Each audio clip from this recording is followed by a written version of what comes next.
Let me give you the outline.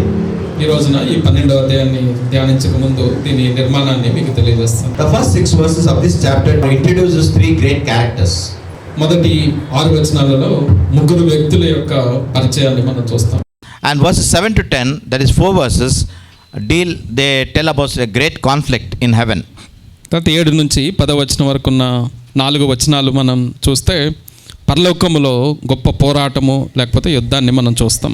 And verses 11 to 12, they describe the victory in that conflict, great victory. 11, 12 వచనాలలో ఆ గొప్ప యుద్ధములో విజయాన్ని మనం చూస్తాం. And finally in verses 13 to 17, 13 నుంచి 17 వరకు ఉన్న చివరి భాగంలో we see a great persecution of the Jews and their very miraculous protection. అయితే యూదులు బహుగా హింసించబడటం, వాళ్ళు అద్భుతమైన రీతిలో కాపాడబడటం మనం చూస్తాం. So I request brother to read the first 6 verses. మొదటి 6 వచనాలు చదువుకుందాం.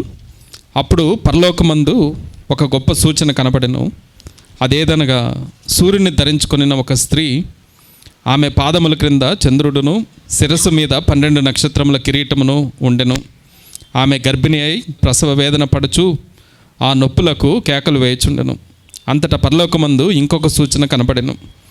ఇదిగో ఎర్రని మహాఘట సర్పము, దానికి 7 తలలను 10 కొమ్ములను ఉండెను. దాని తలల మీద 7 కిరీటములు ఉండెను.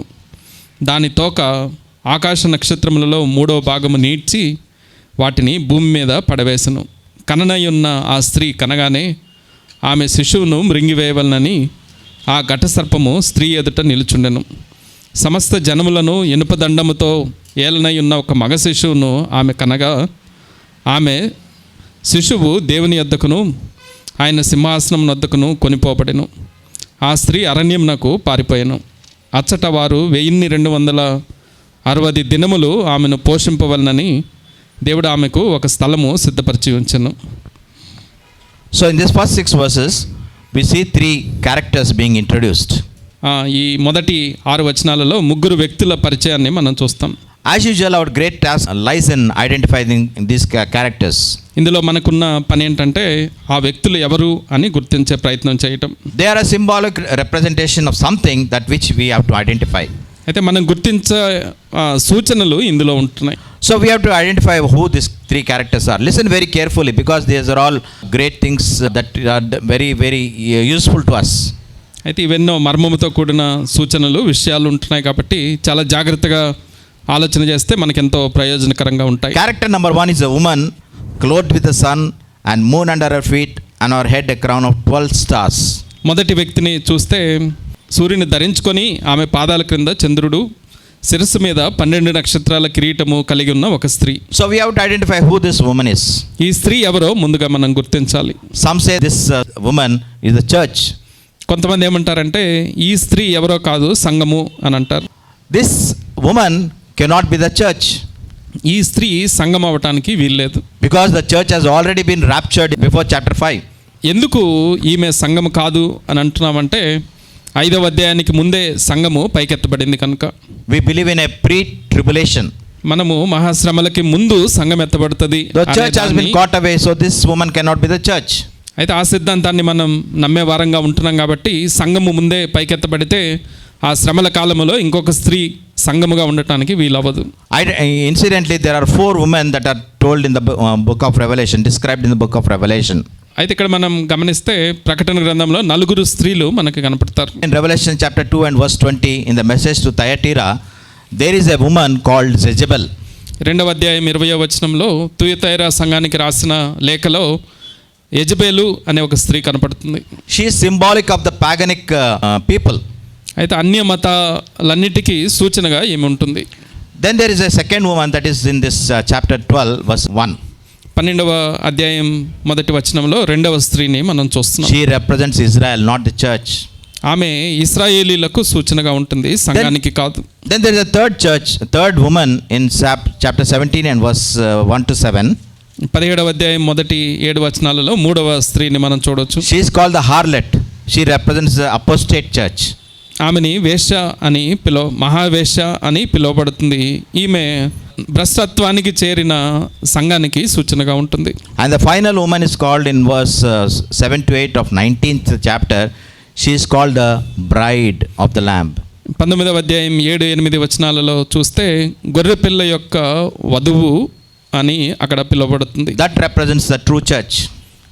అక్కడ 4వ స్త్రీ సంఘానికి సూచనగా ఉంటుంది. Hope you now are clear with the women that are mentioned in this book of Revelation. ఇక్కడ ప్రస్తావించబడిన స్త్రీలు ఎవరో మీకు అర్థమైంది అని నేను అనుకుంటున్నాను. Now this woman in verses 1 and 2 of 12, 12వ అధ్యాయం మొదటి 2 వచనాలలో ఉన్న స్త్రీని మనం చూస్తే some hints are given to identify this woman. ఈమెను గుర్తించడానికి కొన్ని సూచనలు ఇవ్వబడ్డాయి. She is clothed with the sun, with a moon under her feet, and on her head a garland of 12 stars. సూర్యుని ధరించుకుంది, పాదాల క్రింద చంద్రుడు ఉన్నాడు, శిరస్సు మీద 12 నక్షత్రాల కిరీటం ఉంది. So she represents the Old Testament Israel. అయితే ఈమె పాత నిబంధన ఇశ్రాయేలీలకు సూచనగా ఉంటుంది. In the Old Testament, Israel is always compared to a woman. పాత నిబంధనలో మనం చూస్తే ఇశ్రాయేలీల్ని స్త్రీతో పోల్చడం మనం చూడొచ్చు. In Isaiah chapter 66 verses 6 and 7, she is a woman in travail.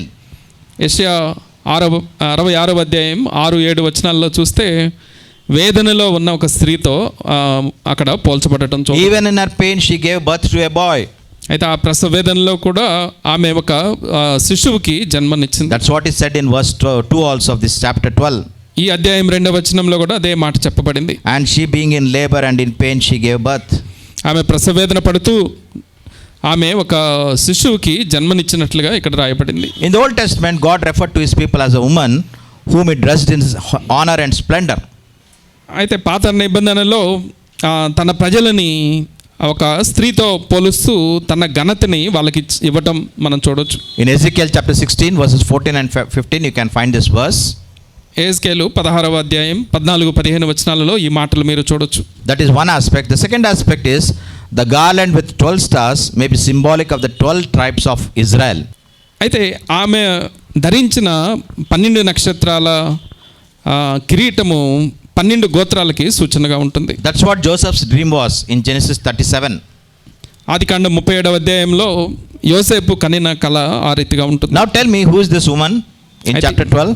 12వ అధ్యాయంలో ఉన్న స్త్రీ ఎవరైనా అంటారు ఇప్పుడు? It is Israel. అది ఇశ్రాయేలు ప్రజలకి సూచనగా ఉంటుంది. Now come to the second character, that is the child. ఇక్కడ ఉన్న 2వ వ్యక్తి దగ్గరికి మనం వస్తే ఆ శిశువుని మనం చూద్దాం. This woman representing Israel is giving birth to a male child. అయితే ఈ ఇశ్రాయేలీలకు సూచనగా ఉన్న స్త్రీ ఒక మగ శిశువుకి జన్మనిస్తుంది. Now we have to identify who this male child is. అయితే ఈ శిశువు ఎవరో ఇప్పుడు మనం గుర్తించాలి. We have been given some hints to identify him. అయితే ఆయన్ని గుర్తించడానికి కొన్ని సూచనలు ఇక్కడ ఇవ్వబడ్డాయి. This male child will rule all nations with a rod of iron.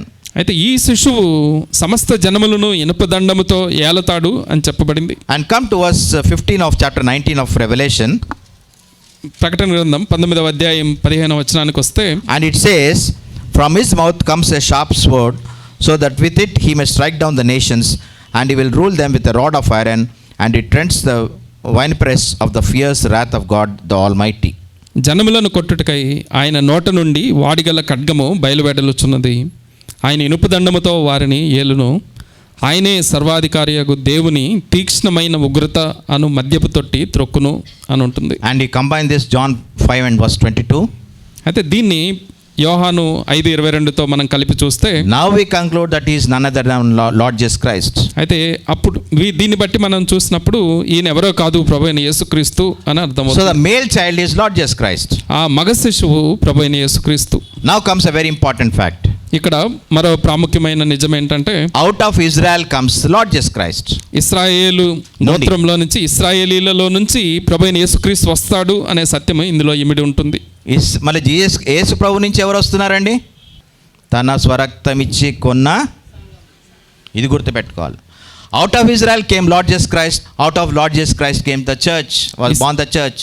ఇశ్రాయేలీలో నుంచి యేసుక్రీస్తు వస్తే యేసుక్రీస్తులో నుండి సంఘము ఉద్భవిస్తుంది. Now in verse 5 of this chapter 12 we have a further hint. ఈ 12వ అధ్యాయం 5వ వచనంలో మరికొన్ని సూచనలు మనం చూడొచ్చు. It indicates that he was caught up to God and to his throne. అయితే ఆ శిశువు దేవుని యొద్దకు ఆయన సింహాసనం నందుకు కొనిపోబడెను అని చెప్పబడింది. You combine this with Acts chapter 1 verse 9 to 11. We see after his resurrection, he ascended up unto God the Father. అయితే అపొస్తలుల కార్యములలో ఉన్న మాటలు మనం చూస్తే ఆయన పునరుద్ధానుడైన తర్వాత ఆకాశమునకి కొనిపోబడెను అని చెప్పబడింది. He was taken up in a cloud to heaven. ఆయన మేఘములో కొనిపోబడ్డట్టుగా అక్కడ రాయబడింది. So this child is none other than Lord Jesus Christ. అయితే ఈ శిశువు ఎవరో కాదు, ప్రభువైన యేసుక్రీస్తే. This woman giving birth, Israel is giving birth to Lord Jesus Christ. ఆ ఇశ్రాయేలు దేశము, ఆ ప్రజలు ప్రభువైన యేసుక్రీస్తుకి జన్మనిస్తున్నారు. Third introduction in verse 3 about the dragon, great red dragon, ఘట సర్పము. అయితే 3వ వచనంలో చూస్తే మరో వ్యక్తి ఎర్రని మహాఘట సర్పము. In this verses it describes the tussle or the war between the dragon and the woman. ఆ మహాఘట సర్పానికి ఆ స్త్రీకి మధ్యలో ఆ పెనుగులాట జరగటం ఈ వచనాలలో మనం చూడొచ్చు. What do we see in Genesis chapter 3? Who is the person who deceived Eve? ఆదికాండం 3వ అధ్యాయంలో చూస్తే అవని మోసం చేసిన ఆ వ్యక్తి ఎవరు? సర్పము, the deceiver, the Satan. అయితే మోసగాడు అయిన అపవాది లేకపోతే సాతాను. So the war between the woman and the Satan, it started in Genesis chapter 3. ఆ స్త్రీకి సర్పము మధ్యలో ఆ పోరాటము, యుద్ధము అనేది ఆదికాండం 3లోనే ప్రారంభమైంది. And it has always been the effort of Satan to kill Lord Jesus Christ. అయితే ఆది నుంచి సాతాను ప్రభువైన యేసుక్రీస్తుని చంపాలనే ప్రయత్నం చేసేవాడుగా ఉంటున్నాడు. When Jesus Christ was born, it was Herod's effort to kill him. అయితే ప్రభువైన యేసుక్రీస్తు జన్మించినప్పుడు హేరోదు శిశువులందరినీ లేకపోతే ప్రాముఖ్యంగా ఆయన చంపాలని ప్రయత్నం చేశాడు. That is effort number 1, war number 1. అక్కడ ఆ సర్పానికి ఆ స్త్రీకి జరిగే మొదటి యుద్ధం అది. And in fact he wanted to devour Lord Jesus Christ. అక్కడ ప్రభువైన యేసుక్రీస్తుని మింగివేయాలి అని ప్రయత్నం చేశాడు. And during the initial ministry of Lord Jesus Christ, he took him to a very high hill and asked him to fall down. పరిచర్య ప్రారంభ దినాలలో ప్రభువైన యేసుక్రీస్తుని ఆ శిఖరం మీదకి తీసుకువెళ్ళి అక్కడి నుంచి క్రిందకి తొక్కమని సలహా ఇచ్చాడు. He was making one more effort to kill Lord Jesus Christ. ప్రభువైన యేసుక్రీస్తుని చంపే మరో ప్రయత్నం అక్కడ చూస్తున్నాం.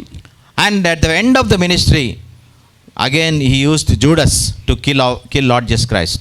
అలానే ఆ పరిచర్య చివరిలో యూదా ఇస్కరియోతును వాడుకొని ప్రభువైన యేసుక్రీస్తుని చంపే ప్రయత్నం చేశాడు. No doubt Lord Jesus Christ was ultimately killed, but it was a great victory for Lord Jesus Christ. ప్రభువైన యేసుక్రీస్తు ఆ రీతిగా అక్కడ చంపబడినప్పటికీ అంతిమ విజయం యేసుదే అయింది. Satan's defeat came at the cross when the lamb's blood was shed. అయితే గొర్రెపిల్ల యొక్క రక్తము చిందించబడినప్పుడు సాతాను యొక్క అపజయము సిల్వలో ప్రారంభమైంది. That's what the worship is in verse 11 of this chapter 12. ఈ 12వ అధ్యాయం 11వ వచనంలో వాళ్ళు ఆరాధన చేస్తున్న అంశము అదే. And they overcame him because of the blood of the lamb, because of the word of the testimony. వారు గొర్రెపిల్ల రక్తమును బట్టి తామిచ్చిన సాక్ష్యమును బట్టి వానిని జయించి ఉన్నారు అనే మాట చూస్తాం. So the woman represents Israel, the child represents Lord Jesus Christ. అయితే అక్కడ స్త్రీ ఇశ్రాయేలీయులకు సూచనగా ఉంటుంది, శిశువు ప్రభువైన యేసుక్రీస్తుకు సూచనగా ఉంటున్నాడు. No need to identify this red dragon, it is Satan. ఎర్రని మహాఘట సర్పాన్ని ఎక్కువ ఆలోచన చేయక్కర్లేదు, వాడు సాతాను.